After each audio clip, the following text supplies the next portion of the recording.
the same old ground? Have we found the same old fears? Wish you were here. Mantar's Memoirs, we have a motto here, and the motto is, you only die once, but you live every day. Ooh.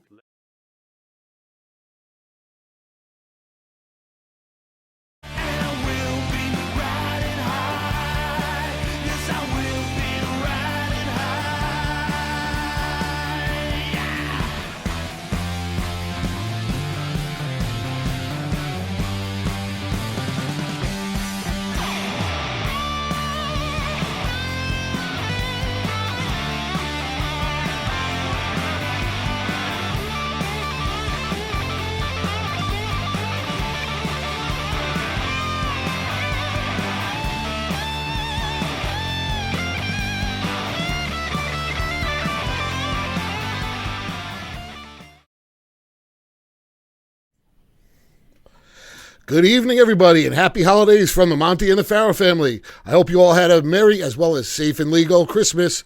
I'm your host, Bruce, also known around here as ESO, and I'm joined here by my esteemed panel of wrestling experts. First, we've got the player, Benny Scala. What's up, Benny? Benny's in the house. The player. Great at a Playerville. We've got Dan the Man, Sebastiano, the new 30 champ. What's going on, buddy? Le Champion. New champion. You just introduced the player. Now you introduced the champion. Yeah, we can't forget about the guy in the bottom quarter. Here had a lot of fun taking that title. So looking forward to another great year working with you guys. Yeah, it's been fun. Very deserving, man. Very deserving. Next, Gotta give it to you. Next, we've got the man in the bottom right-hand corner there, Joe What-A-Day Lowry. What's up, Joe? What's up? You don't have the title yet, Dan. I still have it in my possession. I'm going to pull a Jay White. I don't think I'm going to give it back to you. I'm not sure yet. We'll see what happens next week. Just don't pull a Medusa. Next week, I'll just have to reveal what's in this pillowcase that I'm carrying around. Oh, jeez. And finally, soap, maybe. A man that needs no introduction, a late surprise to come on here, and I'm glad he did. We've got Mr. President, Phil DeCesare. What's going on, Phil? What's going on, Bruce? Not to be confused with Luce, who's out there listening to us, too. Luce. Oh, is Luce in the house? Luce is in the house tonight? Nice. I hope so. He's been in the house. Luce is always there. We're going to trap him in the house. We like him. We got to give a special hi to Joe Myers, a.k.a. Baby Cakes. Baby Cakes. Hi to Baby Cakes. Yeah, and a special shout out to special shout out to Mike Monte out there. Mike, enjoy your day off. You better be back here next week. You'll be in trouble. Is Mike in the Caribbean? Where is he? He's like off the charts here. What's going on? So, tonight's show, we're going to be taking a look at the end of 2023. We're going to take a look at the happenings of the past year.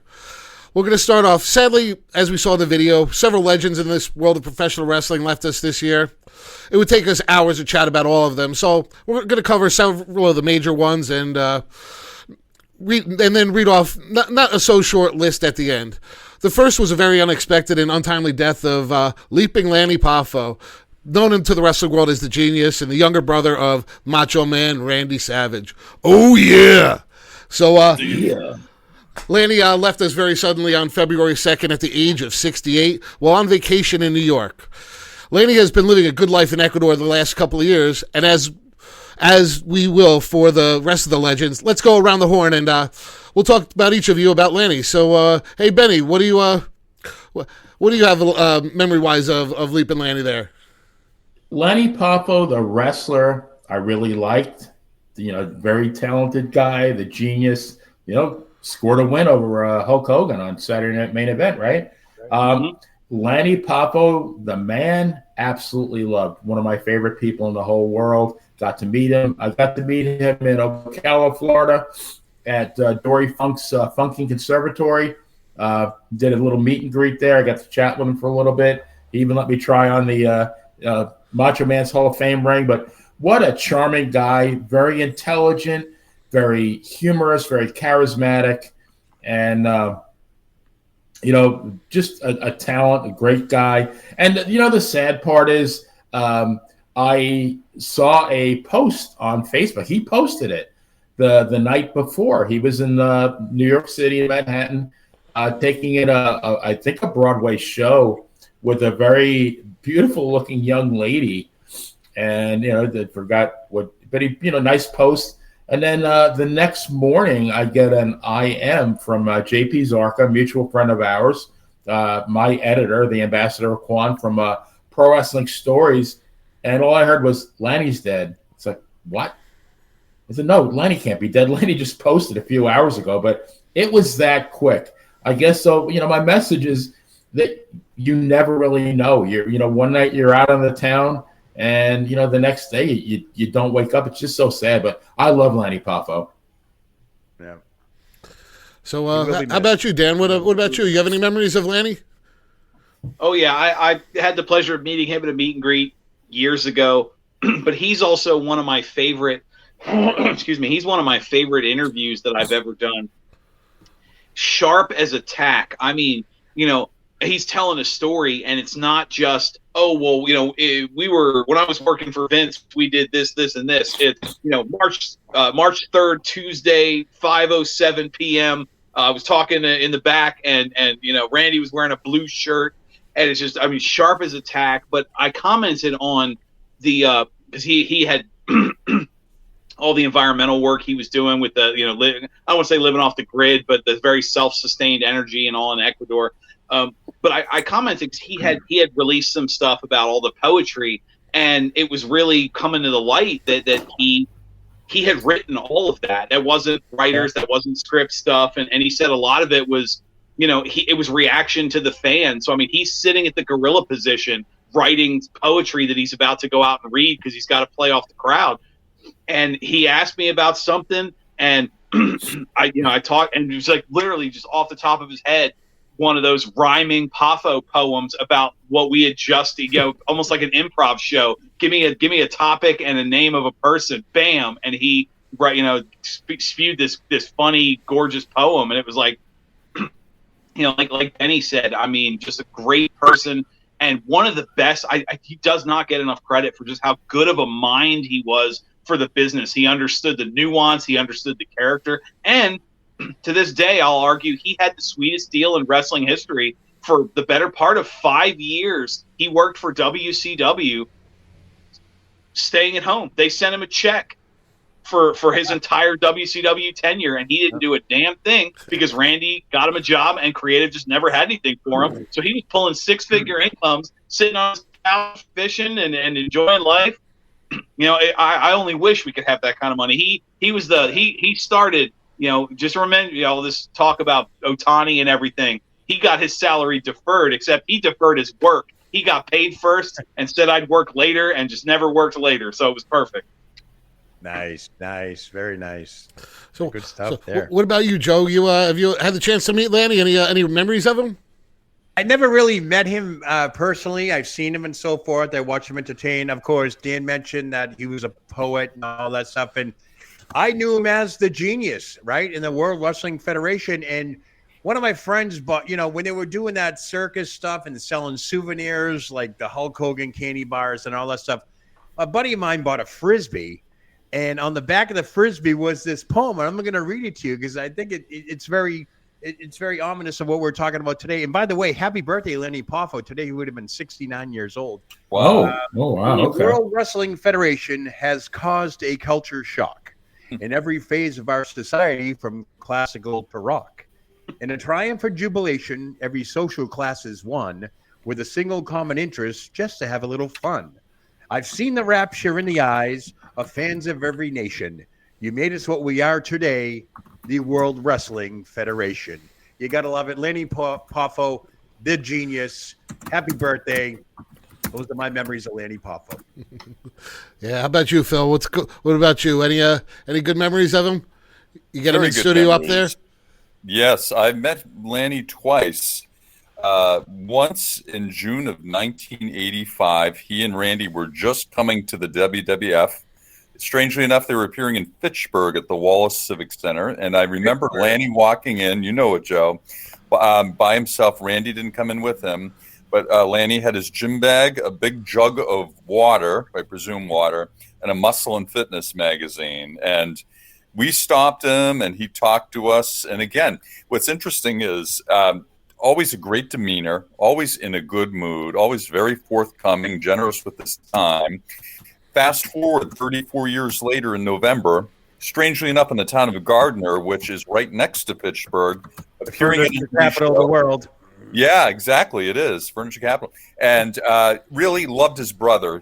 He wore Randy's cape to the ring. He had a tribute to Randy. He had the ring. He let me pose with it. He let my little son pose with the ring. We both got pictures with him, and we got some video from the event. So I'm going to treasure those times. And it's just so cool because his demeanor and everything was the same as it was 34 years before. So one in a million. We love Leapin' Lanny, the genius. That's awesome. Yeah. So hey, Benny, are you in the chat right now? Have you seen anybody in there talking about Lanny at all?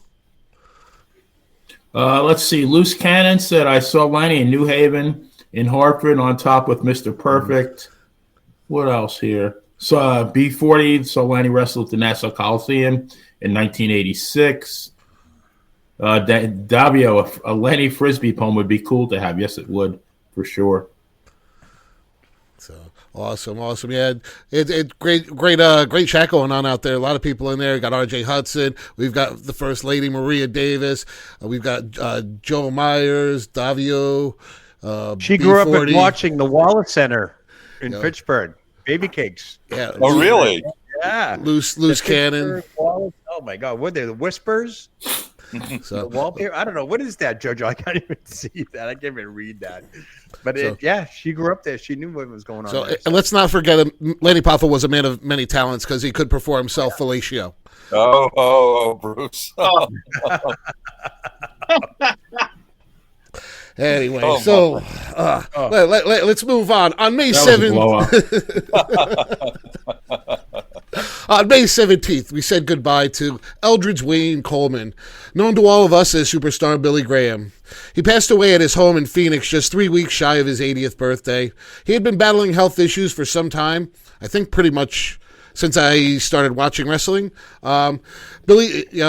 he created a bit of controversy in his later years for his interactions with the fans regarding his GoFundMe account. You know, to me, what I remember of Superstar was he came back in the mid-'80s, and then WWE did the big thing with him going into the hip surgery and stuff like that. I remember him getting replaced in the Survivor Series, and those were my memories. Unfortunately, I never got to see him in that prime time. But, you know, you guys, some of you guys got to see him when he was in his prime. What's your memories, and what does he mean to you? Let's start, Joe? Let's see it. Let's start with Joe. Why not? All right, fine. Well, we all know Superstar Billy Graham was Hulk Hogan before Hulk Hogan. There's no doubt about that. As a matter of fact, Hogan is on record saying that he was emulating him. Superstar Billy Graham, way ahead of his time. I think Vince McMahon saw money in Superstar Billy Graham, and obviously, 10 months he held the title. He sold out Madison Square Garden as a heel, which is unbelievable at that. You know, I was talking to Phil I was talking to the guys before the show, when I read Superstar Billy Graham's autobiography. The man basically has been living off borrowed time for a while now.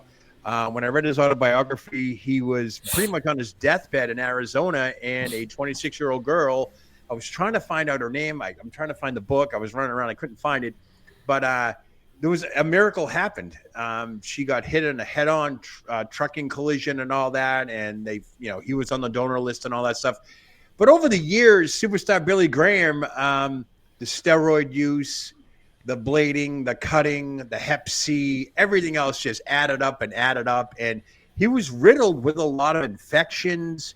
I think his toes got amputated a few years ago. COVID came along. He had a very tough last 4 or 5 years from what I can remember, hence the GoFundMe account and so forth. But it's not to say that he wasn't a fighter, because this man, like I said, was living on borrowed time for a lot of years, and he survived, and, he made his amends. There was a time where he was involved with that steroid lawsuit with Vince McMahon and all that stuff, and Vince forgave him. He went into the Hall of Fame. Things do happen for a reason and all that stuff. But the memory that I have of superstar Billy Graham is the man of the hour, too sweet to be sour. You name it. He had the voice. He did not need the Grand Wizard as a manager. Yeah. He didn't need it. He had it all. Yeah. But in the 70s, if you're a heel, you needed that guy to represent you, managers, like the Grand Wizard, and Right. he didn't need it. He was way ahead of his time. I loved him. I love watching the old videos. Unfortunately, even his autobiography, they said he was a temporary champion. He lost the champion. He went into a deep depression. Right. When he showed up in Florida and the karate gimmick, shaved head, he was depressed. And I'm afraid that he probably never fully recovered from that. And it's sad, even though he came into the steroid era in the 80s with WWF, the pile driver album and all that stuff. The man was built like I hate to say it, a brick shithouse. This guy was huge. Honestly, he's probably bigger than Hogan when he was in his prime. And, he just really never recovered from that. And it's a shame, but he tried to live the best life he could. He had a lot of a lot of obstacles. He overcame them. The man was a fighter. May he rest in peace. I loved what he contributed to the sport, and his memory will obviously live on. Absolutely. So, what about you? What about you, Dan? You got any memories of them? Yeah, it's interesting because Joe hit it on the head, where the story, the narrative that he never really recovered. But I encourage anyone, go look up some of the promos and matches he did in the karate gimmick. I'm a karate expert, kung fu, taekwondo, jitsu, judo kick, even though judo doesn't have strikes. But he would just and it was still wonderful, and his matches were still great, and he would just beat the pulp out of people with his karate gimmick. And here's a man who hates every second of his life right now because he doesn't like what he's doing, but he is still going to go out there and give 100% for the fans, the consummate professional. One of my favorite episodes Benny and I did on our podcast was one of our What If shows, and it was a topic of should Billy Graham have ever, have kept the belt?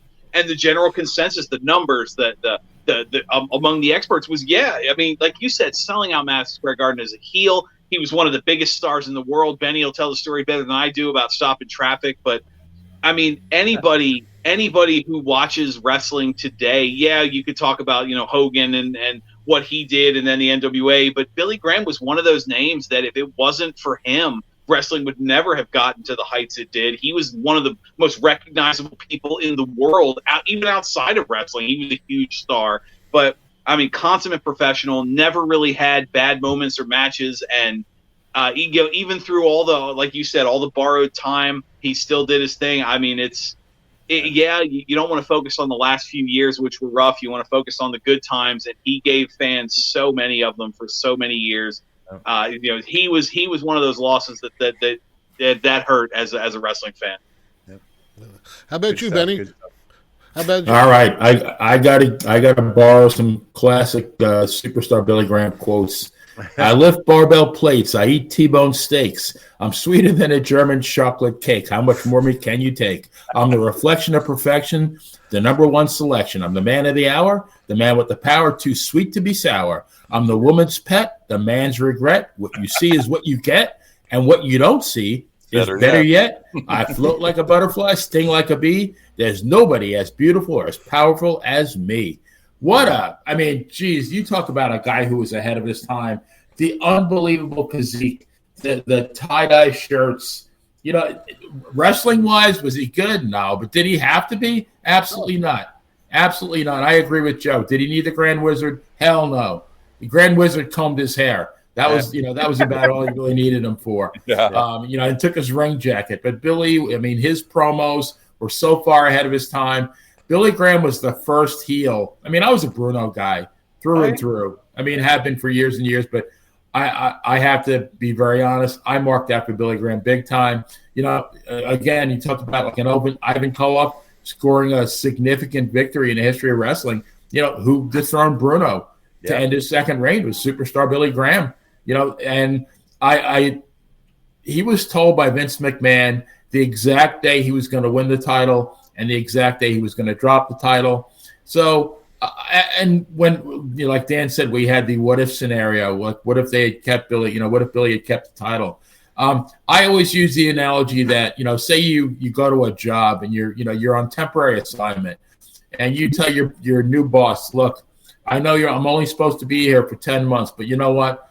I am going to do such a good job that when that 10 months is over, there's no way you're going to get rid of me because I'm just going to do so damn well. And you know what? In my opinion, Billy Graham did so damn well and then some, and he should have been given an extended reign either, switching him to a baby face which I think at that time was pretty much overdue.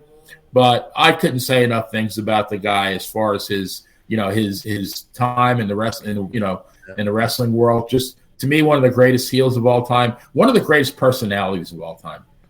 So nice, good stuff. So, all right. What about you, Phil? You got anything to add to that? I certainly do, man. Yeah. We talk about Hogan and others emulating Superstar, particularly Hogan. Superstar did borrow a little something from Hogan, and if you go back in time, if you remember back when they had the Superstar chop to the throat gimmick going on, and the Superstar talked about the eye of the tiger, and he actually used to come out. If you remember, it was only he and Sergeant Slaughter who would come out to music. Slaughter would come out to the Marine Corps hymn. Yep. Superstar would come out to Eye of the Tiger. Okay, this is even before Hogan, I think, unless he was using it in the AWA. But Superstar was just such a model for the physical culture of the 70s and 80s, whether he was training with Arnold in Venice Beach, and we've seen those iconic pictures of them side by side, and Superstar just dwarfing Arnold, which is unbelievable, And we look to the 1980 World's Strongest Man competition, where Billy Graham was, making a good account of himself there too. So he walked the walk. There was a lot of power behind those muscles too, and I can't just imagine how many young bodybuilders and how many positive, healthy lifestyles that he helped launch by virtue of his representing the culture. Amazing. So, yeah, what a loss. We're glad to have had him for a long time, and I think he's resting easy now. Yeah, he Bruce, real quick. He actually he grew up in a poor part of Arizona, and his father worked at a steel factory and used to bring home rebar. And he wanted to lift weights. He has to put cinder blocks on the rebar, and that's how we started lifting weights in high school. Wow. He couldn't go to a gym and all that stuff. This picture is autobiography if you guys ever get it. So great story. Great story. What I look at him is you see so many other wrestlers that were okay. When he came back, he was in his mid to late 40s, and you see so many wrestlers today that are just becoming relevant at that point, or be attaining the world titles once they get to the mid late 40s. And look at Roman Reigns. What is he? He's mid 40s, but these guys, it's kind of crazy. And Superstar at that point, when I got to watch him in the mid 80s, he was already in bad shape, and he was just, to me, he was old from the time he was 40 till the time he was 80. It didn't seem like he aged anymore. But that was just my perception from where I grew up. Well, that's all the steroid use and everything, and his health issues. I mean, he lived the role like Ric Flair did when he was champion. He lived hard, he partied hard, and he, obviously worked hard. But that catches up to you. And back then, you didn't have the medical advances we have nowadays, where you can come back at 45 after having a torn ACL or whatever and all that stuff. When you ripped your shoulder out back then, you ripped your shoulder out. You either worked through it or you recuperated from it. It's not like how it is nowadays. He did shrink several inches in height from all those injuries, from his hip replacement, his back. So he says he lost 3 or 4 inches in height too. Yeah. Someone in the comments, made a comment about him not being that tall. He was pretty tall. He was tall when he was champion. He was a tall guy, and again, the ravages of time, injury, and lifestyle definitely took its toll. Yeah, I hope they make a movie about him someday. That'd be great. Yeah, that'd be great.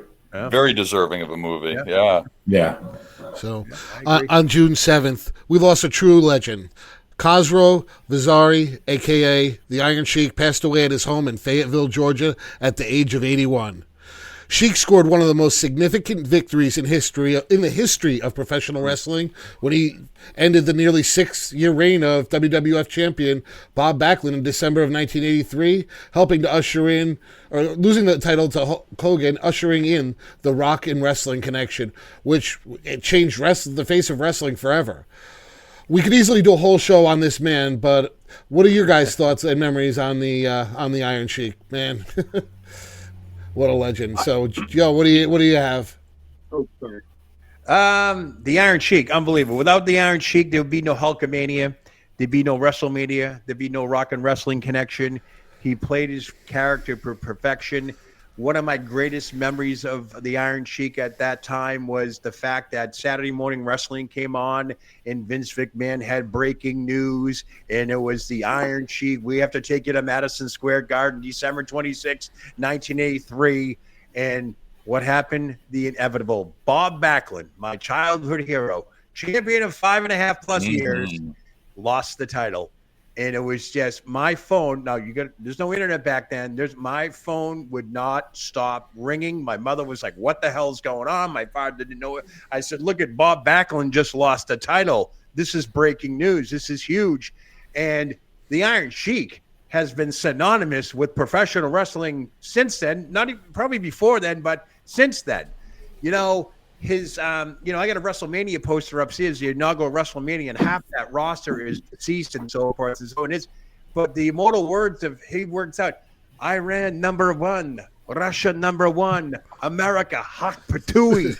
What a character. 1980, he came around with that Hussein Arab Iron Sheik thing, the Iran hostage situation. You talk about a guy and a promotional company that will go ahead and capitalize on that. Another one that is synonymous with professional wrestling. I keep saying it, but the Iron Sheik, and of course in his later years with those goddamn tweets every day of F this and F that. Hulk Hogan is a jabroni. He was off his rocker like Joe Cocker. I couldn't stand it. I'm like, you gotta be kidding me. But God love the Iron Sheiky baby, as he liked to be called. Like I said, there'd be nothing without him. No Hulkamania, no WrestleMania, no Rock and Wrestling connection. He was a great man all the way around. Great man. So Benny, what do you have to add on that? All right, I got 3 things. So, number one, when in 1987 I was living in Hagerstown, Maryland, the WWF was at Hagerstown High School. The main event was Billy Jack versus the Iron Sheik, Billy Jack Haynes. And one of the guys I worked with at Citicorp was the referee of the match, and Sheik got DQ'd. At the end of the match, started kicking the crap out of the referee. Gets out of the ring. Somebody spits right on his head. And he just, that flipped a switch. And he went ballistic. He came within a foot of knocking me on my ass. And I just remember him telling the cops, "Arrest that motherfucker." And boy, he was hot. If he would have caught that guy, he probably would have killed him. He would have made him humble, the Iron Sheik way, if you know what I mean. But that was number one. Number 2 was remember him slapping the shit out of Eric Sims, which is always a good thing. And the third thing was, like Joe said, his tweets. Things such as, anybody who says "oopsie daisy" can go fuck themselves. Classic stuff like that. Now, what a character! Love it. So, all right. Let's see. Let's go over to Phil. What do you got? What do you have on him, Phil? I'm sure you've got some interesting stuff, especially coming out of Boston up there. You know that, Bruce. A whole new generation got to really experience the Iron Sheik via Howard Stern, of course. And yes. Before he reached Howard Stern, he spent some time in Boston with my late friend Dan Marotti. In fact, the very famous or infamous car accident that hobbled both Dan and Cheeky Baby for the rest of their lives happened in Massachusetts on Route 495 of all routes. We were just referring earlier, Joe, to 495. Oh yeah, the upper belt. Yeah. So the whole humbling line and. Started in Boston, man, So we're proud of the Sheik and putting Boston wrestling on the map and certainly introducing himself to a whole new generation of people, even outside of professional wrestling. And also, reading about him in the newspaper in the mid '80s on the Jersey Turnpike, getting pulled over with our friend Oh, yeah. Hacksaw Jim I'm Duggan. gonna say that. You know, Vince didn't kill kayfabe, I don't think. I think that incident really Yeah. raised a lot of eyebrows. A lot of people were scratching their heads, including me. So Yeah. we love the Sheik. You know, That made my Rest- local little newspaper down here in Newburgh. That, Yes, it made so many of the little papers. I loved it. Yeah, I remember that. My parents are like, "You see this?" yeah. And you hey, know, J.A. Will, who appears in our chat, has seen the Sheik at the gym back in the day down in because he was a Georgia guy too. So he's had some interactions with the Sheik. So we've all been touched by the Sheik somehow. It's thankfully not in certain places. you know, I Not made grew, humble. I grew up always a heel fan. I was a fan of the Sheik. I mean, I was actually here. I have a little dummy bendy figure of him up here. I've got that. Yeah. This past Halloween I was actually going to dress up as the Iron Sheik, but unfortunately we had all the issues going on. I didn't think it was the proper time to dress up as an Iranian person, so I chose at that Absolutely. point not to. But man, Yeah. Next Halloween, Bruce. yeah. So Dan, what do you have, Dan? You know, it's funny you hold that up because I was actually going to mention that one of the very first runs of action figures ever made for wrestling was, you know, it's all the good guys everybody loves, and one Iron Sheik figure. The fact that he was important enough to be included in the first batch of figures, I think, is telling to not only what he needed, but of all the heels and all the bad guys you could have picked, Sheik is the one that kids are buying at the store so they can beat up that figure. I think that's important. Now, I also, something I give him credit for, it tends to be a little less looked on because you're exploiting a real tragedy. But he also came in, oddly enough, the Iranian. He played an Iraqi. He was Colonel Mustafa with the Sergeant Slaughter turncoat heel gimmick, and he actually brought a lot to that and kind of helped catapult it to that level of we're going to headline WrestleMania with Iraqi sympathizer Slaughter and Colonel Mustafa. And you know, I want to say, and I know it gets beaten to hell, I hate Twitter. I always have. Iron Sheik is one of the only reasons I ever had a Twitter account. Him and George Takei were the only celebrities I followed, and just a couple I want to point out. That one involves things that'll make you humble. Let's skip that one. For anyone I didn't say go fuck yourself last year, go fuck yourself. Happy New Year. Happy birthday, William Shatner. You son of a bitch. You could have sex with any alien woman you want.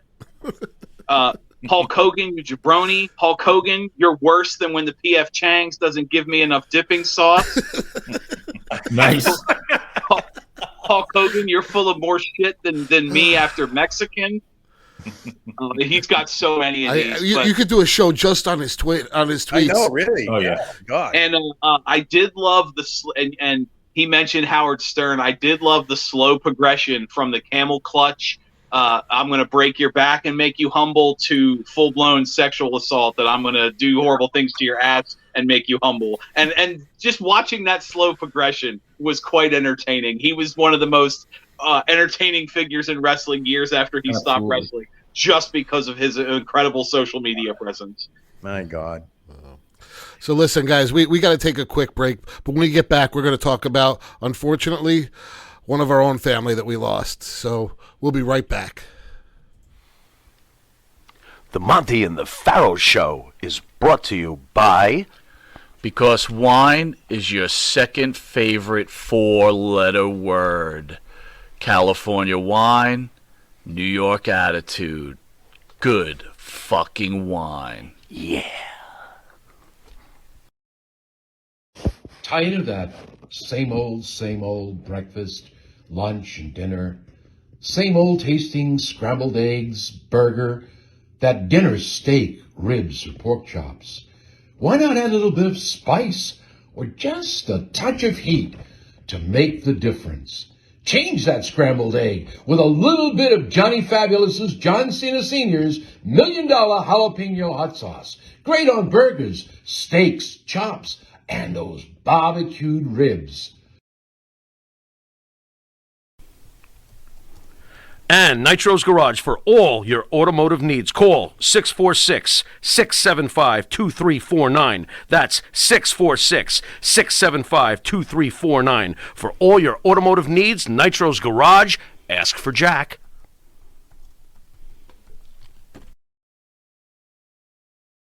Do you treat your dog as part of the family? Well, so do we. So why not celebrate your pup's birthday with the ultimate party box?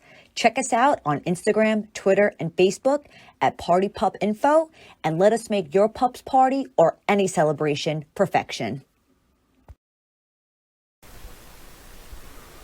M&J Video Games and Collectibles. Sport and non-sport cards, wrestling items, autographed items. We buy, sell, and trade. M&J Video Games and Collectibles, located at 1049 Queen Street, Southington, Connecticut. Call us at 1-860-479-9223 or 860-93-GAMES. M&J Video Games and Collectibles. Hey, and welcome back to this special edition of the Monte and the Phaoh Show with most of the Monte family here, and we're reviewing the year. And right now we're going to take a little bit of another sad course. And on July 11th this past year was the day that Mike Halleck left us, better known as Mantor. Mike, as we all knew him, he was a member of the Monte and the Phaoh family, and for a bit he had his own show on the channel. In the interest of time, we'll just ask Benny on this one, as he spent some time with him shortly before he passed. So, yeah, Benny, just like you, I got to know him pretty well. So why don't you take this one? Yeah, Mike was coming down to Florida, so I got to meet Mike. I guess it was early April, I believe. And Mike said, Mantar Mike is driving down to meet us. I guess he lived in Coral Gables, which is about 3 hours south, I believe. And so we met. We all went to this the Hudson Beach Bar by me, and we just hung out and shot the breeze, talked about wrestling. But I mean, I really didn't know the guy that much, because when he came to the WWF, to me at that point it was kind of a circus, and I did follow it, but not with the same passion I did when I was younger. And I was always intrigued by the Mantar head, and and I thought he should have did better. But it's funny. I mean, it's not funny. I mean, sadly, he passed away, I guess, maybe 3.5 months after I met him. And he had done another guy that had done a video a couple of days before saying, live your best life. And just like with Lanny, with Lanny, I got the IM from JP that Lanny was dead. With Mantar, it was Mike. Yeah. Monte called me. He said, Mike is dead. I said, what? Just a shocker. I mean, the guy was on, like Dan said, he was supposed to be on our show the next week. But what a nice guy. Great fun, good sense of humor, very honest man. And I mean, I called him my friend. I mean, I met him only once, but with Dan and I were looking forward to interviewing him. I did write a story about him right after he passed away that is now on the Pro Wrestling Stories website. Just a great guy. He's definitely missed. I have to agree, Benny. I didn't get to meet him in person at that period, but I got to work with him quite a few times on the podcasts, and I had some really, really cool conversations. I wish we would have recorded it, because we were going to end up talking about it a few weeks later, but I was talking to he and PN News, and we were talking a lot about the Otto Vance, the catch wrestling over in Europe, and the way it works, and they were talking about how the rounds work, and what they would do in between the rounds to get the crowd going, but it never got the chance to get that out of him. And I got that same phone call that night from Mike. I'm like, are you kidding me? I literally moderated his show the day before. It was like, wow, like it was totally unexpected, and it was definitely a big loss to the channel, because I really think he was coming to his own again. He was. It seemed like he was in a new life, new smiles, ready to explore. I think he was losing some weight. He was getting himself back in good shape. Yeah. Seemed very positive, very upbeat. And you said about the Catch Wrestling Association in Germany. He was really over there as Bruiser Mastino. Won a number of championships in Germany. And one thing that I didn't even realize, that when I did some research to do the story, I didn't realize that he won the USWA version of the World Heavyweight Championship. He beat Lawler in Memphis for it. He only held it for a week, I believe, but still, the guy was a world champion. There you go. Yeah. What a great guy. And unfortunately, it was part of the Monte and the Phaoh family that we lost this year. It was totally unexpected. But Yes, let's move on. We're going to be talking about another legend that we've all probably enjoyed a lot in our lifetime, and that was Terry Funk. In almost everyone's opinion, he was one of the greatest professional wrestlers of all time.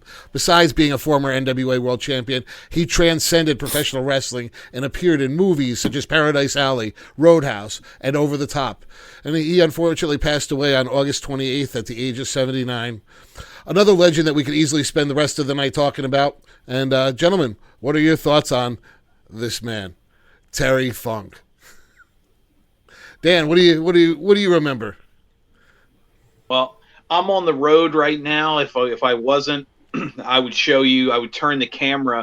You guys have seen the background of my man cave. I have a whole a section of a wall dedicated to wrestling. And anybody that has any kind of decorations, wall space is at a premium. So I don't have everybody's autograph, everybody's picture. I don't have all that up there. One of the autographs I do have on the wall is Terry Funk, because he's earned it. He's up there with Bruno and Bockwinkel and some of these guys at Zbyszko that are just absolutely deserving. And I mean, you can't be a fan of wrestling without liking Terry Funk. It's not only just from what he did, but how long that he did it. I'm the youngest person in our group right now. Somebody younger than me that would have grown up watching, let's say, 90s wrestling would have seen Terry Funk in the WWF. They would have seen, late WCW hardcore champion Terry Funk in 2000.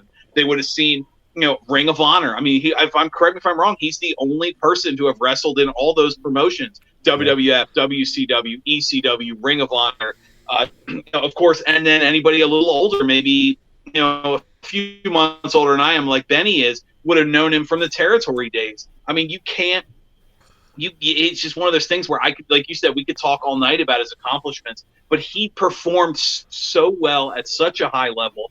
And really, other than a few of the backstage stories that you hear about, hey Vince, I got to go check on my horse.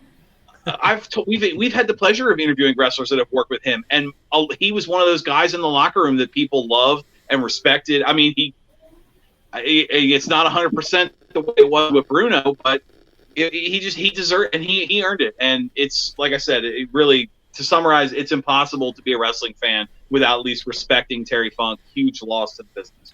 Absolutely. I mean, to me, Terry Funk, I got to see him first in WWF, tagging with his brother at that point known as Haas, but Dory Funk Jr. And one of the things he did, he transcended into the movies. And one of the reasons I got to see one of the movies that ends up being one of my favorites of all time was because Terry Funk was in it, and that's Roadhouse. And now every time Absolutely. I mean, Roadhouse, such a phenomenal movie. And honestly, I probably as a kid wouldn't have gone to see it if Terry Funk weren't in it. But now, I mean, if that movie's on, I watch it every time. I mean, it's bound to happen. So, but what do you got, Benny? What do you have to say on this? I have I think a very nice Terry Funk story. So before Dan and Benny was Dan and Benny, we were part of a show called Wrestling with the Future, which was hosted by Angelo DeCipio. And for reasons only known to God Almighty and Angelo DeCipio, he gave me Terry Funk's phone number. I thought he was revving me. And he said, do me a favor, call Terry Funk and tell him you're an on-air talent, like really on-air talent, seriously.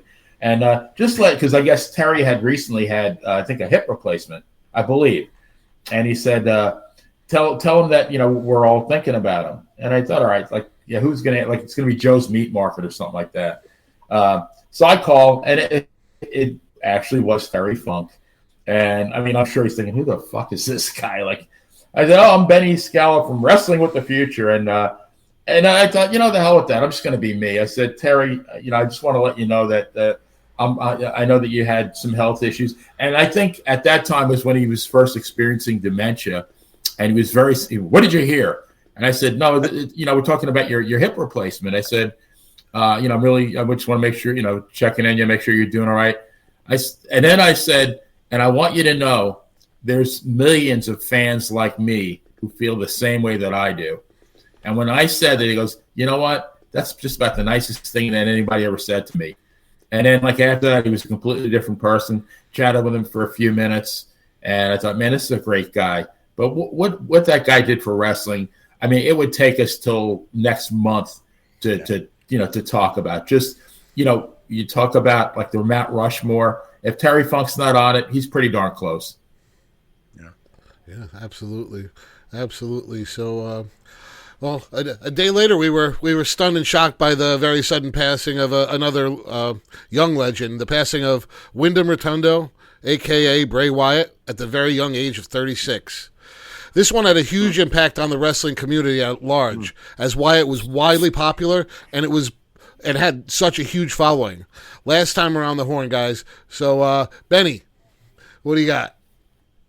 Yeah, what can you say about this guy? I mean, what a phenomenal talent. I mean, at the time, I really wasn't watching WWE that much.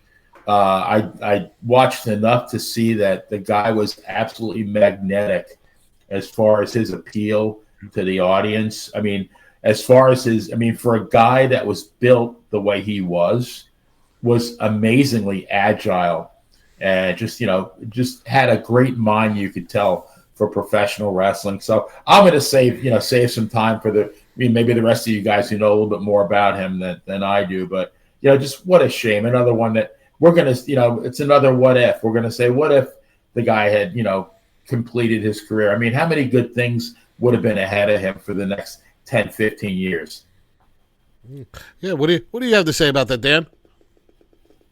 Yeah, I mean, I when I was just talking about Terry Funk, I said, he's one of those guys that I've never heard many bad things about. And I use Bruno as an example. I've heard zero bad things about Bray Wyatt. I mean, he was just beloved. Everybody in the locker room, even as an upcoming new guy, with the Husky Harris gimmick, he was still working with some of the talent in the background. But I also looked at the adversity he overcame. The Bray Wyatt, the Husky Harris gimmick didn't really work out. The Bray Wyatt character was one of the best things they had going for them, and they continued to bury him and feed him to The Undertaker and feed him to John Cena. And he's losing, and people aren't really caring. And then they try the Braun Strowman thing, and they feed him to Randy Orton. And then so he slowly darkens, and he's got the brown apron, and they put him in a tag team with broken Matt Hardy, and maybe that'll be the next bump. And then they lose the tag titles to the B team, who had been literal jobbers, pre-show jobbers a couple weeks before. So that doesn't work out. Then they bring the Fiend in, and the Fiend is something they can work with. And then they feed the Fiend to Goldberg.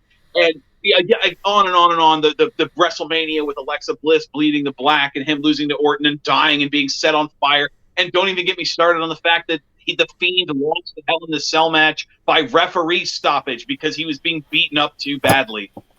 But every time he came back and he gave it his all, and the fans rallied around him again because you just beloved it. You felt bad for him, but you also wanted to see him succeed so desperately.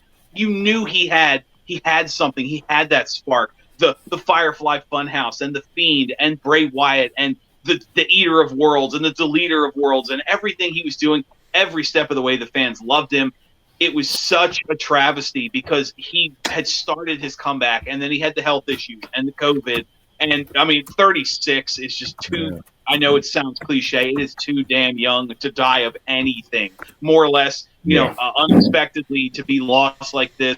You saw the damage that was done. Obviously Luke Harper having died previously, and you could see the emotional.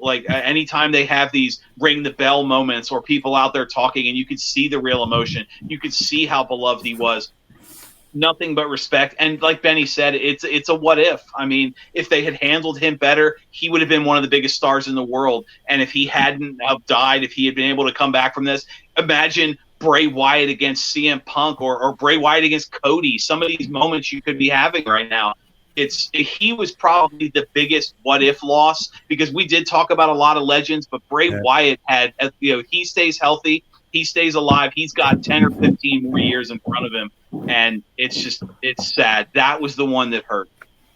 Oh, definitely. So Joe, what do you have on Bray?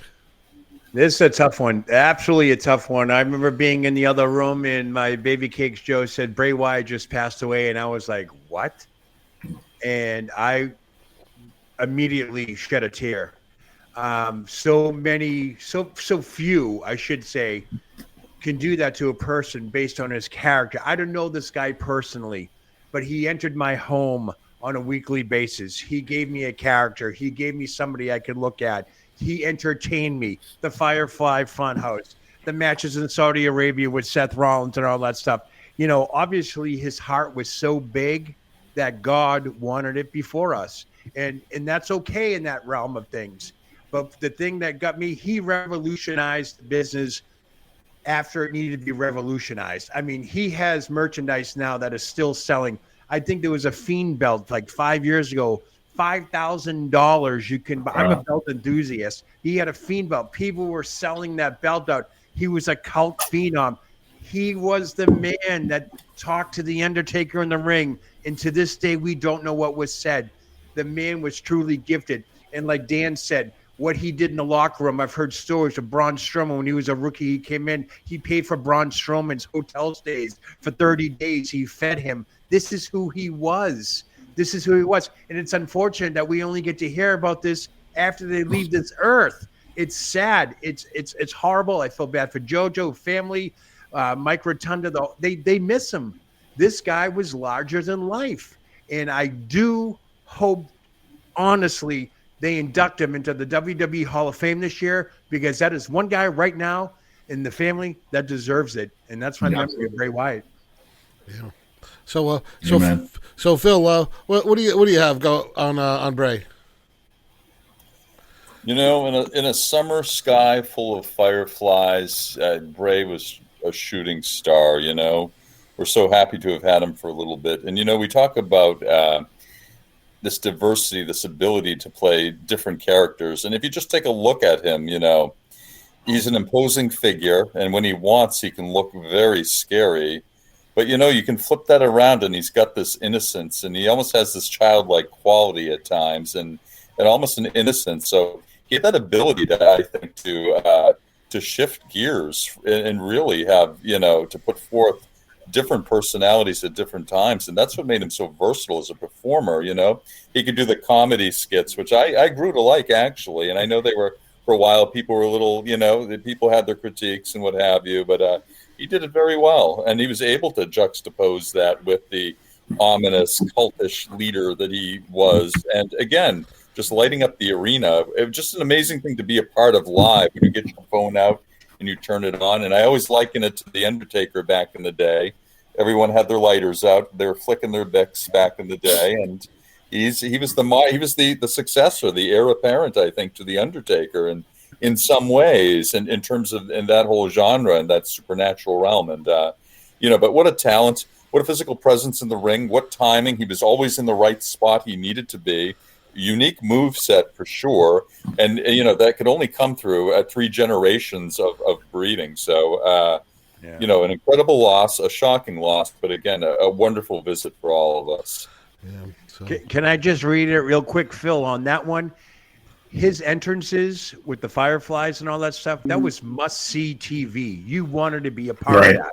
And I was at the Garden a few times, TLC, 07, all that stuff.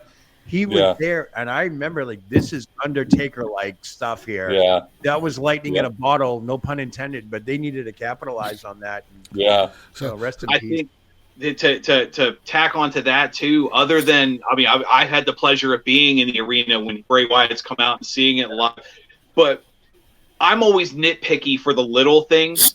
When he would do the lantern and he'd blow it out, and it was obviously an electric lantern that he was just turning off, He was so imposing. I didn't care that he was hitting a switch while he was blowing out a light bulb. I don't care about Because that, it didn't matter, because by the time he blew that lantern out, you were so engrossed in what he was saying, it didn't matter that it was a cheap looking prop. And then when he had the lantern, when he did the Fiend and he had the Bray Wyatt head lantern, like you said, Undertaker-esque, must see, one of the best entrances of the last decade without question. And let's not forget, folks, he carried that company through COVID as well with those cinematic matches. I mean, oh my God. Like that was a whole different level there. Like can you imagine if he was still around, what we'd be seeing today? It would definitely revolutionize the industry what it is now. There's no doubt about it. I agree. Yeah, good stuff, guys. Good stuff. So Jason Moaning brought up, it's not wrestling related, but and this one is actually personal to me. Is rest in peace, Tommy Smothers from the Smothers Brothers. Yeah. I have my What a Day yesterday. I have personal connection with this, and my grandmother's brother, my great uncle, was a writer named Rod Warren, and he was he was the head writer of the Smothers Brothers comedy hour. When did that happen? He died yesterday. Yeah. Oh, geez. Yeah. It's cancer, right? Yeah, it's cancer. I put that on my What a Day. That wasn't my What a Day. Yeah, you can go look him up. His name's Rod Warren. I mean, he did that. He did Lily Tomlin specials. But I remember when I was a kid, I was so young, but some of the stuff he would tell me about these things, and it's pretty cool. But his big claim to fame was the Star Wars holiday special, debauchery. Yeah. So. The Smothers Brothers was an edgy, program. They had those CBS censors on the edge of their seats all the time. Yeah, they were anti-Vietnam War. They were really something. I mean, didn't they sue them, Phil? They had to sue the censors. I think they sued CBS. They did. Yes. Wow. And, Tommy Smothers was a good friend of Jim Morrison from The Doors, actually, and they performed on the show before. I've got this great picture of Jim and Tommy sitting together in the audience. It looks like they're critiquing something. Wow. Just, it's really cool. But yeah, what a trailblazer! What a brave guy! They were ahead of their time. I mean, they led into that. I don't think Laughing would have been able to pull out what they did if it weren't for Laughing. Yeah, right. Yeah, what those guys were doing on the other side. So, but listen, Jim and Tommy were critiquing the censor guys. That's what they were probably like. Yeah. Not Stevie Richards. Yeah. So the other wrestling legends that left us in 2023 were Jerry Jarrett, Bushwhacker Luke, Darren Drozdoff, Exotic Adrian Street, Abe Jacobs, Adnan Al-KC, Joyce Grable, Brett Sawyer, and Jay Briscoe. But let's move on to some more cheerful stuff, and let's chat about some of the major events in 2023. So back in January, Vince McMahon returns to the WWE after retiring in late 2022, and McMahon is ostensibly back to facilitate the sale of the company. So, Benny, what do you think about that? How do you? I'm with Goldberg. Vince McMahon's a piece of shit. He put a couple billion in his pocket and still has a lot of stocks in there. Say what you want about the guy. Like, to me, the two biggest coups in the history of professional sports, we want to consider wrestling a sport. You had George Steinbrenner buying the New York Yankees from CBS in 1973 for $12 million. What are the Yankees worth now? How many billion? I mean, you had Vince McMahon. The Mavericks just sold partially. I mean, and you realize, yes, it's a major market, but they just sold for the price was at $4 billion.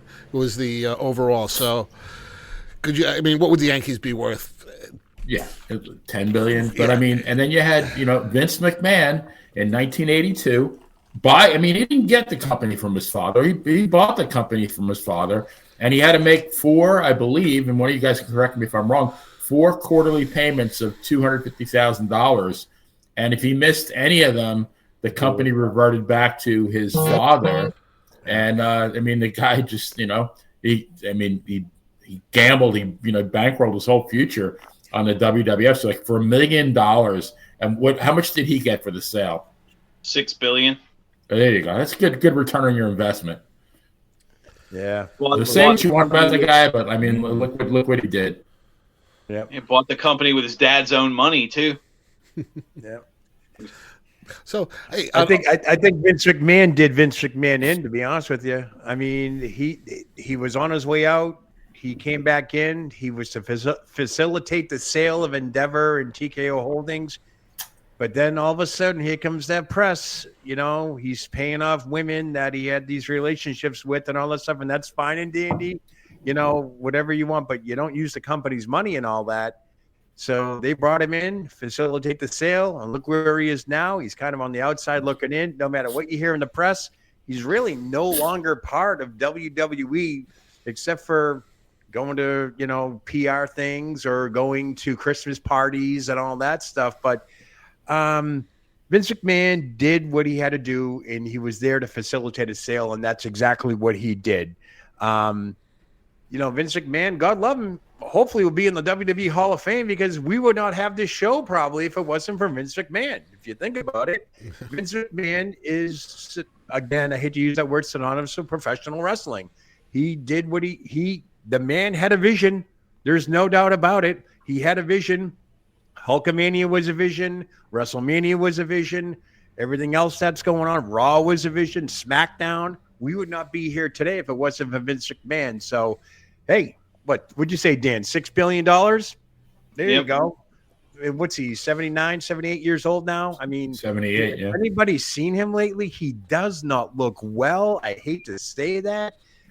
There was a UFC video with him and Undertaker. He did not look good at all. And I don't know if the best meme I saw on that was they had a picture of Vince McMahon, The Undertaker, and Kane in the ring in the late 90s. And then they showed a picture of The Undertaker, Vince McMahon, and him holding a cane from Saudi Arabia. And he looks like Wayne Newton on crack. Yeah, this I don't know what's that like. Is that like a form of dementia? He's trying to change his look.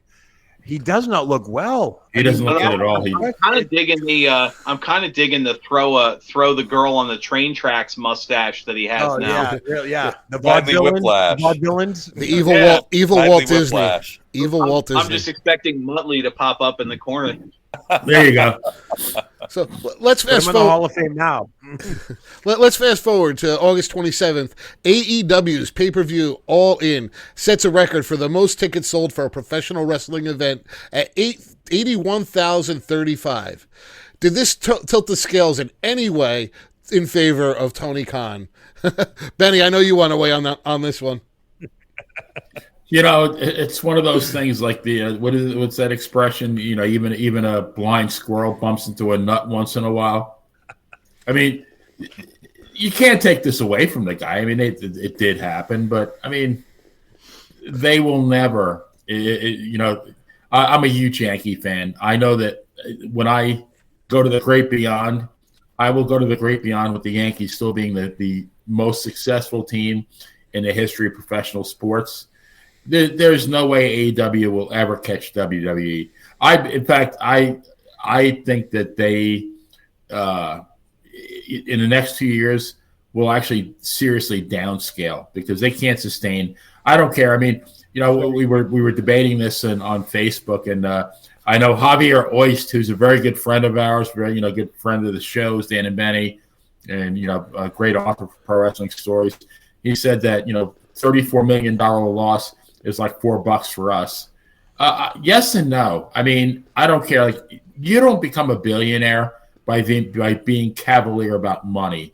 So $34 million rather, that's still a lot of money. I mean, they probably have a cumulative loss of close to $100 million.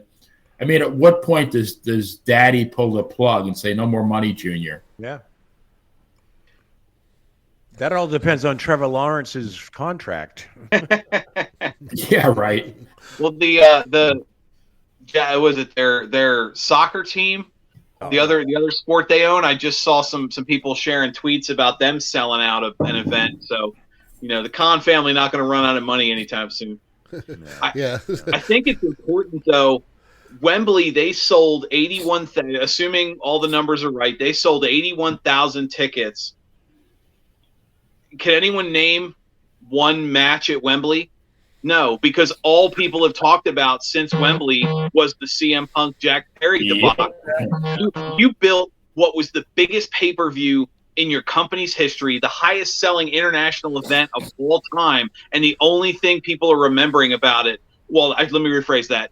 The main thing people are remembering about it is that was the downfall of your company that exposed how poorly run, mismanaged, and garbage your locker room is. And it's sad because this is supposed to be the great thing. And then a few weeks later, Tony Khan's going to have a big announcement. And the big announcement is we're selling tickets for Wembley next year. Oh, but look up the ticket list. The stadium is only set up for 60-some thousand, and they're not moving nearly as fast. They're already expecting next year's Wembley to be smaller. But also, don't forget, and something that gets lost in the debacle was the rumors surrounding Wembley and the hopes of Wembley was the highlight was going to be Punk against the Elite. Yeah. Or some kind of big, Punk and Omega, Punk and somebody, and it didn't materialize. So a lot of those pre-tickets before they even announced the match was fans fantasy booking, and what they got at Wembley was not what they wanted, or let me rephrase that, was worse than what they wanted. No, I think it's sad that Wembley is this, like Benny said, blind squirrel. Congratulations, you sold out an international arena that you'll never do again. You'll never do the same numbers. And the only thing we want to talk about 6 months after the show is that your jobber got beat up and you lost the biggest star in wrestling because Tony Khan's an idiot at this point, like with the way he manages the company. Nice. I agree. I agree with that. So hey, Phil, do you have anything to add on it? You know, it was a monumental achievement for sure. And, we do have to kind of look at the context of the times in which it happened, too. And I think that does play a role in it. In some ways, maybe it was a make or break moment for them. And obviously they made that moment. And hopefully they can carry some momentum out of it. But can they do it again? I don't know. It's I think it's an impressive feat, no matter how you look at it. I'm optimistic. I love having two companies, and I know we can argue that they're not on the same level yet, and I totally understand that. But I do like to have a show to look forward to watching, and I do because it is unpredictable. I have my critiques like everyone else, certainly. But I am still optimistic, and I'm rooting for them, and I hope everyone is rooting for them. I mean, it's we can all play Monday morning quarterback here, and certainly critique them, and rightly so. That's our prerogative, and that's we know the product, we know we've been fans for years, but I'm hopeful. Let's say that I'm going to go against the grain. I'm going to root for them, and I'm going to try to find some silver lining in all this. And the Patriots are starting to pull things around this season too. Everyone wrote them off. Look what's happening. Bailey Zappi's in, and then all of a sudden it's a different show. So maybe it's just a matter of one person. So let's be optimistic. We're wrestling fans, and we're gonna root for all the organizations. So. Nice. So let's talk about some fallout. So on September 2nd, CM Punk's AEW contract is terminated after the legitimate backstage confrontation with Jack Perry. Punk would subsequently make a surprise appearance at the Survivor Series and appears to be heading towards a WrestleMania showdown with Seth Rollins. Gentlemen, what impact does Punk's termination and subsequent reunion with the WWE have on professional wrestling? Everything. Yep. Everything. I'm gonna turn this right over to Benny because I know he's got some good stuff on this. Well, I mean, yeah, everything. I mean, AEW loses their primary moneymaker, their biggest star, and just why? I mean, totally needless because they can't control, like Dan said, they can't control the locker room. You cannot. I mean, Tony Khan's first mistake was hiring all these wrestlers as EVPs. You cannot make talent management. You can't do both at the same time. You've had instances where you had people booking, but like executive vice president. None of these guys like Punk. I mean, is Punk a choir boy? Absolutely not. Nobody's going to say that he's a model employee. I mean, I think what we see now is a watered down version of CM Punk. in the promos that I've seen so far in WWE, and I'm wondering if that's is being done on purpose, and we're going to see the edgier version of Punk, in the next, in the near future. But no, I mean, like, he's still selling. He's still the top merch seller in AEW. He definitely has moved the needle in WWE. The needle in AEW is moving downwards. I think his departure is going to affect any future TV deal they have. So, yeah, I mean, big mistake. Like the movie Pretty Woman, when Princess Vivian goes shopping for a dress, and they don't want to serve her because she's a whore. Yeah. And she goes, big mistake, huge. No, so she wasn't dressed right. That's all it was. Yeah, she was a whore. Yeah. That's right. I'm fixated on whores. I'm sorry. But yeah, I mean, you talk about shooting yourself in the foot. Big mistake. So Phil, what do you got? What do you have to add on to this? Well, let me tell you, Bruce, if they can land a deal with Pepsi, they're going to be swimming in some money. And I don't know why they haven't done that yet, Punk may be like a little bit of a flat Pepsi right now, but I think there are more cans in the six-pack. I think he's got a little more carbonation left. And I think we've only seen the just a bit of his edginess. I definitely agree with that assessment. And you know what? And earlier we were talking about maybe a heel turn, and that's inevitable. Let's build the face up. Oh, yeah. Let's get everyone so emotionally involved, and then you know what? Let's take the wind out of the sails. The big turning point will come. Not quite yet, but it will come. And he already has a great backstory, a shoot backstory in terms of I think elements of his character and his volatility. So I can see this being worked into the storyline for sure. And really, that's I think how these stories evolve now.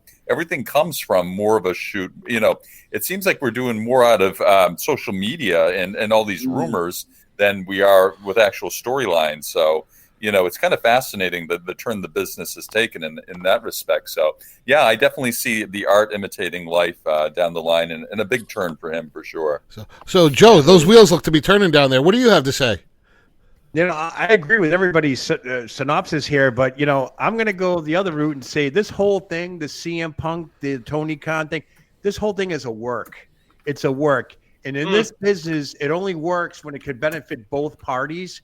And right now, at the beginning, it benefited Tony Khan and AEW because all we talked about was the backstage brawl and what was it, the monitor that Tony Khan almost got hit over the head with, and all this other stuff. Now we're coming to light that there were non-disclosure agreements signed upon, and now Chris Jericho's coming out. I didn't sign a non-disclosure agreement. This thing has work written out all over it. CM Punk wanted out. He got out. The WWE got him back, and that's where we're at, folks. CM Punk will return to CM Punk form.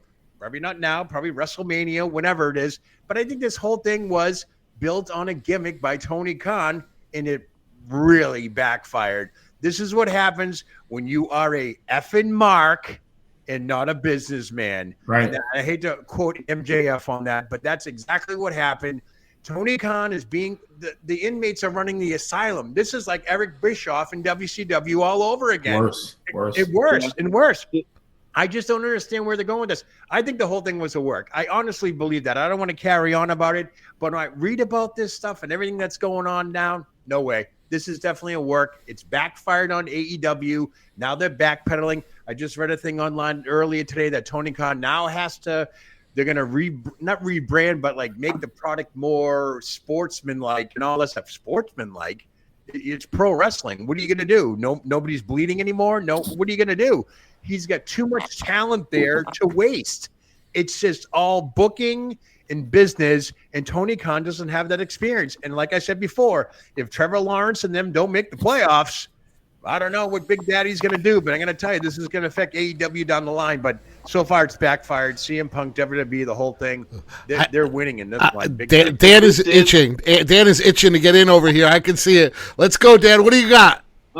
I was going to say, if this is a work, it's not Tony Khan's involvement. This is Brian Pillman tricking Eric Bischoff into firing him for real so that he can run to the WWF. If anybody's working, it was Punk. He knew He's not stupid. He could see the writing on the wall. I mean, wanted out. let's be He honest. wanted out. And anybody that knows anything legally, if you've got Punk and Ace Steel and all these guys signing NDAs, if AEW did nothing wrong, if this was 100% Punk's fault and he's a piece of garbage, you don't have them sign NDAs. You come out and say, look, this is what happened. The reason Punk's got an NDA is because he's got a legitimate grievance for why 3 of your EVPs and your head of legal barged into a locker room to throw down. You know, it's just crazy. But the problem is, I think, even for the people who want to point at Punk and say he's not the model employee and he's going to come out and he's going to fail in the WWF, I think Punk is too arrogant and deservedly so. So maybe his ego, but he's also spiteful. He is going to succeed in the WWF. And he's going to play nice and he's going to do his thing just so he can point to AEW and say, look, I wasn't the problem there. Like Benny said, you had, and Benny made a mistake by calling them talent. You had people in the locker room that were wrestlers and EVPs. Kenny Omega was in charge of developing a video game that lost a bunch of money. The Young Bucks, Nick Jackson's wife, was your head of merchandise and marketing, which failed miserably except for CM Punk selling stuff, and now she's gone. And you've got, I mean, just time after time. No, what's going to end up happening is Punk is going to be the biggest star in the world for at least, let's say, a year or so before he wear and tear, or he'll be written off to go take a break. And he'll probably win a title at some point. Definitely, he'll win Rollins' title. He's not getting the WWE title. That's Cody's. That's his story to tell. I think if he does turn heel, it'll be on Cody, because Cody against Punk promos would sell anything. Like I mentioned on our 30 show, he just sold out in Madison Square Garden for a 20-minute match with Dominic Mysterio, 16,000 standing room only. They added seats with the disclaimer, views are obstructed, and they sold all those out too, just because CM Punk is that big of a name. The Bucks are gone. Omega's gone. AEW's falling apart at the seams. And now there's stories coming out that Warner Brothers Discovery is in talks with the WWE because of how much the executives at Warner Brothers Discovery liked Punk anyway. Collision wouldn't exist without him. Imagine Raw jumping over to TNT. What does AEW have at that point? Nothing. They're No, done. Punk's defection, if you even want to call it that, going back to the WWE and proving he's the biggest star in the world, and so far behaving himself, and the fans are loving it. I think the other important note is when he was cutting a promo a few weeks ago, he was talking about people he could work with. And he said, Kevin Owens. He's like, but I don't know. Kevin Owens is one of those guys that'll fight you. He's like, you can't have somebody in the locker room that's just punching people in the back for no reason.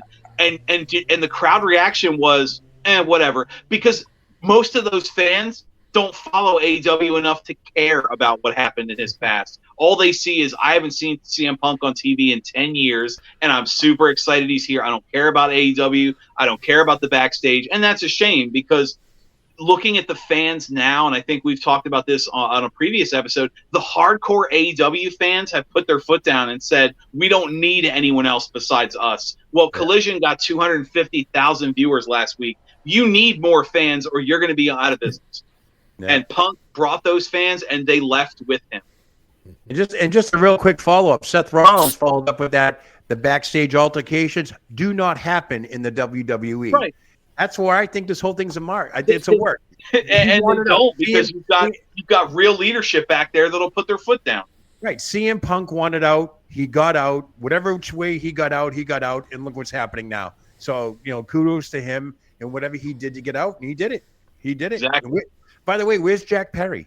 Have we seen Jack Perry? We don't even know where he is. Still suspended. He's under the devil mask. You watch. No way. Drop the ball. That big time. Well, according to the chat, I'm under the devil mask. Oh, you are? Bruce, where were you last night? Huh? Knew it. So, listen, let's fast forward to something that I don't think any of us would have ever thought would happen. On September 12th, the sale of WWE to Endeavor is finalized, ending 69 years of the McMahon family ownership. WWE merges with UFC to form a new company, the TKO Holdings Group. Guys, what impact does this have to us as fans of professional wrestling? Let's see. Let's start with you, Dan.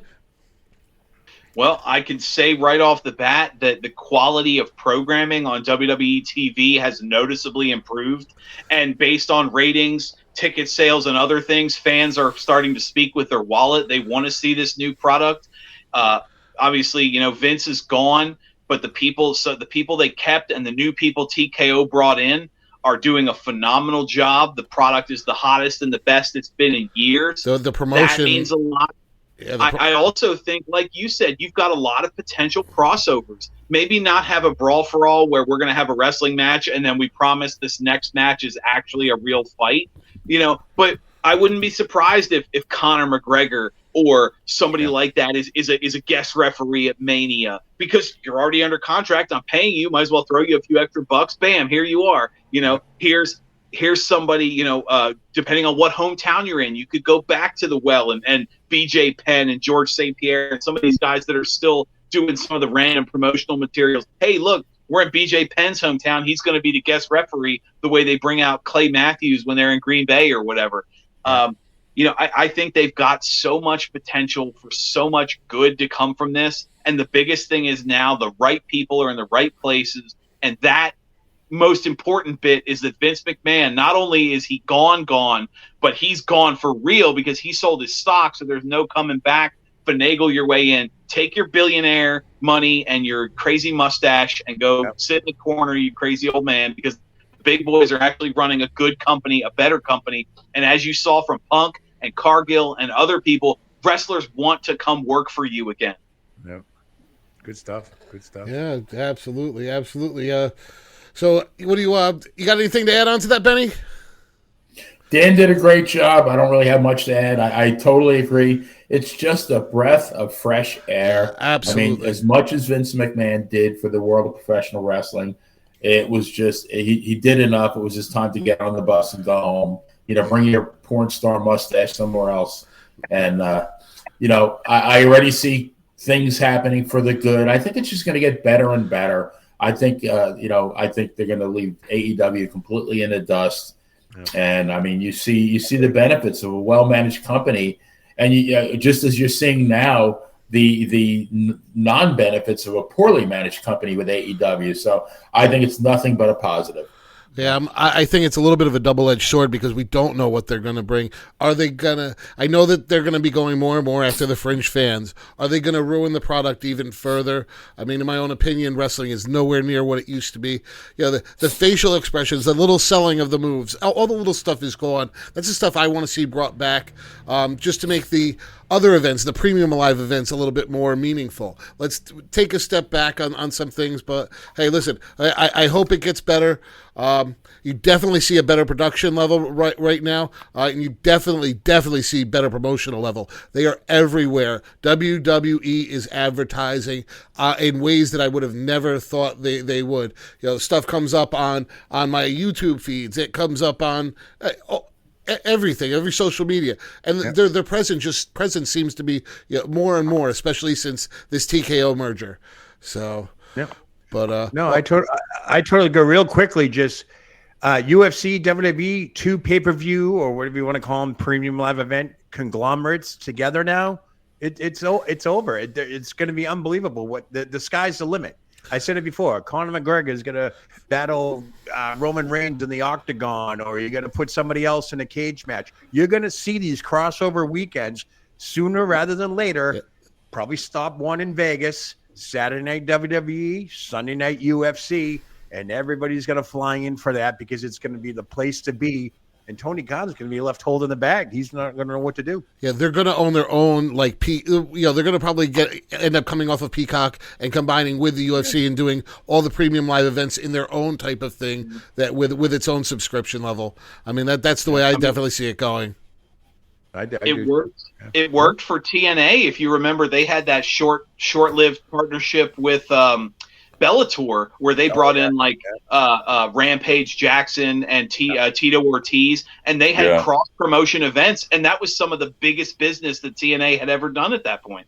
Yeah, That's good stuff right there. So let's fast forward to November 25th. Randy Orton appears in a WWE ring for the first time in 18 months.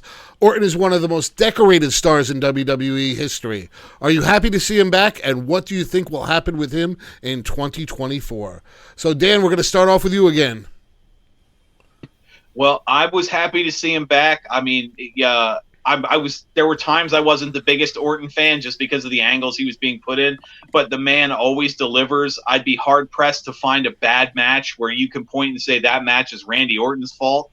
I mean, he's not to the point of, I can have a good match with a broomstick, but he's definitely the guy that if you want to put something together, you put him in there. It was great to see him. Clearly the crowd loved him. He looks like he's in great shape. The fact that when he first hurt his back and they were talking about the double fusion, they weren't even sure if he was going to be able to walk right anymore. And there he is dropping RKOs. And that spot where he did the RKO off onto JD McDonough, where they threw him off the top of the cell. Off the top of the cage. That was great stuff. Ignoring the fact that the War Games cell should have a roof, but that's beside the point. And I think the fact that we still fondly remember it, despite the fact that his return was overshadowed by Punk, just shows what he brought. Next year, I think he goes back to the scene he was in before. He's the main event guy. I don't think he needs another title run, but he's definitely going to be the guy you put if you want to push somebody to the next level. Seth, Shinsuke, whoever you're going to have to push to the next level, you have them work with Orton first, because even if they lose that feud, they come out of it looking like $1 million. Sure. Absolutely. Hey, Phil, you got anything to add to that? Yeah. I just wanted to briefly mention regarding the UFC WWE synergy. Let's not forget the Joe Rogan effect here. Joe Rogan, who has the highest rated talk show in any platform anywhere, would be a great mediator. Is a great guy, and he's had a lot of WWE guys on before, which is great.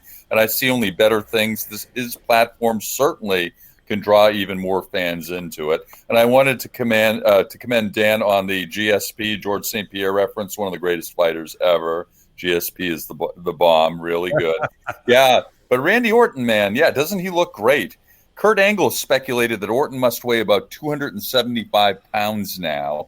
And, I wouldn't be surprised because he looks a lot bigger. Of course, he's had a lot of time off. What surprised me was Kurt Angle thinking, he's going to be natural. I hope he is. He looks incredible. I hope he can sustain that, too, because he's very impressive now, as is AJ Styles, too, by the way. Mm-hmm. God almighty. A little time off the road can really help. But, I'm looking forward to seeing, again, a third-generation wrestler who I think he might have another run in him for sure. And he can only help the business. I think he's fantastic. And, I'm still a market for him. And psyched that he's back. Big return. Oh, yeah. Absolutely. Definitely. My take is Randy Orton is back. And as long as his back is healthy and he stays healthy, he'll main event premium live events. Whether it's a WrestleMania, whether there's a title run, I don't think so. I mean, I think he's at that stage where he doesn't need that title. He'll be involved in major storylines. He'll be involved in factions. I can see him in a Drew McIntyre role, that type of stuff. But as for CM Punk and Cody Rhodes, we already know they're the main event in WrestleMania next year. So my take is that Randy Orton is going to come back and he's going to do what's best for business, and he's going to just generate the most he can. It's too bad he was overshadowed with the Randy Orton and CM Punk in the same night. That was too bad for him because all eyes were on him, and of course CM Punk stole the show. But as long as he stays healthy, he's going to be a great ambassador for the WWE, like he always has been. He's going to retire. He'll be in the Hall of Fame and all that stuff. But he's back, and he'll definitely main event some premium live events down the road. I think there's a legitimate chance he wins at the New Year's event because the winner of that triple threat gets the shot at Roman at the Rumble. And I think that'd be a great spot to put Orton right now. Yeah, that's it. So capitalize. So awesome. So, hey, Benny, you got anything to add on to that? I'm delighted to see the guy. I'm a huge Randy Orton fan, been for many, many years. He looks like he's in great shape. He looks like he's enjoying himself. Are we going to see, championship runs? I doubt it. I think he's got a different role now. I think he's really at the point in his career. I think he's like 43, going to be 44. Been around since 2001. I think what he's going to do is kind of like a slow passing of the torch, where he's going to be involved in feuds just to elevate people, which there's nothing wrong with that at this point in his life. So I mean, still be, producing high quality matches. I'm just happy to see him back. I just hope he stays healthy. Oh, awesome. Benny, are you hearing voices in your head? Yeah. So listen, guys. It looks like we're getting towards the end of this. Hey Ben, did you see anything in the chat that you wanted to bring in? Let's take a quick look. A quick gathering. Let me see. There's a BOGO sale and Brazilian hookers. Oh no, we don't want to. Wrong chat. Yeah, wrong chat. I gotta go. Porn again? What the hell? Jesus. No, kind of just some small talk here, talking about Joe Rogan. Davio, we just need a wrestling channel, 24 hours of wrestling, various promotions. Man, that would be cool. Just like a nonstop loop of all like the territories. Wouldn't that be a great thing? That'd be good. That'd be good. All right. Yeah. Time off road and HGH help from B40. Yeah. Or Orton and Styles wouldn't be the first person to come back from injury with 25 to 40 pounds more muscle than they left with. Yeah, well, they probably had to build that muscle to protect the muscle from back injuries and all that stuff. Orton's always been in great shape, but he's never been jacked. And he is jacked now, and that's a good physique. Good for him. Because like you said, you need all that extra muscle, especially if you're nursing a back injury. He needs that. And you probably won't see him doing some crazy moves and all that stuff. But what he's been doing lately I've been very impressed with the guy. 18 months he was out. 18 months. That's a long time. 18 months. It is, yeah. And you talk about happy accidents. If you remember when he went down, he was in a tag team with Riddle. The fact that Riddle got fired, I think, helped because there's no storyline involvement with explaining why Orton came back and didn't go back to his tag team with Riddle. You can just throw him right past it as if that never happened. Yeah, that's what 18 months. Good comment by B40. 44, not old in wrestling. Not when you have Ric Flair stumbling around at 74. Who he did say on record that he will not get back in the ring, even though he's medically cleared. He said that was like. So what does that mean? The thing about Orton, though, that I think is the most I like the most is that he looks like he's having a good time out there. Yeah, he's at that time. That's what he's doing now. So yeah, definitely. So. Yep. Well, listen, guys. It's been about an hour and a half. I think we should start to wrap this up. Jesus. Listen, I got to say thank you to each and every one of you, Phil. It was great meeting you, and I can't wait to work with you again throughout this year. Right on, Bruce. Benny, I've been having a blast working with you on all these things, and I can't wait to see what we come up with in the future. Dan, we haven't really worked on many projects together yet, but let's get something moving this year. Yeah, Joe. Hey, we've been having fun on that Wrestling Remembered, and thank you for everything. You guys have anything you want to shout out? Yeah, what a day. Happy New Year to everybody. Be safe. If you got to drink and drive, don't drive. Right on. What about you? Yeah, speaking of that, Joe, the voices in my head say it's time for a shot of Fireball. All right. Well, the voices in my head say we know who the real champ is. That's all. Oh, yeah. You gotta have the belt, brother. You gotta have the belt. We know what I got in this pillowcase. It's the real world title now. Oh, there you go. You guys have a good New Year's, man. Yeah, you too. So, well, my friends, that about wraps everything up. There is one more thing I'd like to say before calling it a night. On behalf of Michael Monte, all of us here would like to say, from the bottom of our collective hearts, thank you for all of you that have watched and supported the shows throughout 2023. There are some days when I may have been dragging, but I saw something on TV or maybe YouTube that made me smile and made it a little bit easier to get through that day. When you're doing what we do, that's exactly what we aim for. Maybe if one of you had a rough day or struggling with something, and watching Monte and the Phaoh was somewhat of a distraction. Trust me, that's That's what we want to do. We when I tell you that all you guys in the chat have that effect on me. I love you guys all. You guys mean the world to me. You mean the world to every one of us. You know, the Maria Davis, Luz Cannon, Davio, Jason Monet, RJ, Beth, Jason and RJ, everybody. Yeah, B40 rule. Oh, Joe Myers, everybody. Big B40. You know, anybody we're forgetting. Even Matthew Holland. You know, even Matthew Holland. Yes, even Matthew Holland. So listen, from all of us on the Mounting and the Phaoh family, we love you. Have a safe and happy and healthy New Year, and we will see you in 2024. Later, guys. We love you, girls. Thank you for being a friend. Yes. What a day. What a day. What a day. What a year, man.